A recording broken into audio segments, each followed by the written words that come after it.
Znaš onaj trenutak kad probaš nešto novo i shvatiš da ti je to promijenilo život. To mi se desilo kada sam popio čaj od Gloga. Ostani do kraja, jer ono što sam otkrio će te ostaviti bez teksta. Prije nekoliko tjedana osjećao sam se umorno, pod stresom, a srce mi je nekako lupalo brže nego obično. Prijatelj mi je rekao, probaj čaj od Gloga.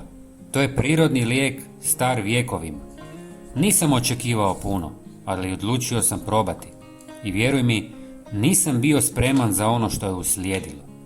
Prvo, osjetio sam kako mi se tijelo opušta. Glog je poznat po tome što smiruje živce i pomaže kod stresa. Ali to nije sve.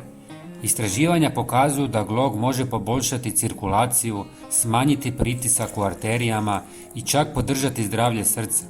Nakon nekoliko dana pijenja osjećao sam se energičnije, a ono lupanje srca kao da je nestalo. Plus, glog je pun antioksidanta, što znači da pomaže tvom tijelu da se bori protiv slobodnih radikala. Zvuči predobro, zar ne? Nakon tjedan dana osjećao sam se kao nova osoba. Spavao sam bolje, bio sam smireniji, a imao sam više energije za dan. Ono što me najviše iznenadilo, okus. Čaj od Gloga ima blago slatkast, ugodan okus koji me svaki put razveseli. I nije samo za starije osobe, svatko može imati koristi od ove biljke. Evo kako ga pripremiti. Uzmi jednu žličicu sušenih plodova Gloga, prelij ih sa 2,5 dl vruće vode i pusti da odstoji 10 do 15 minuta. Procijedi i uživaj.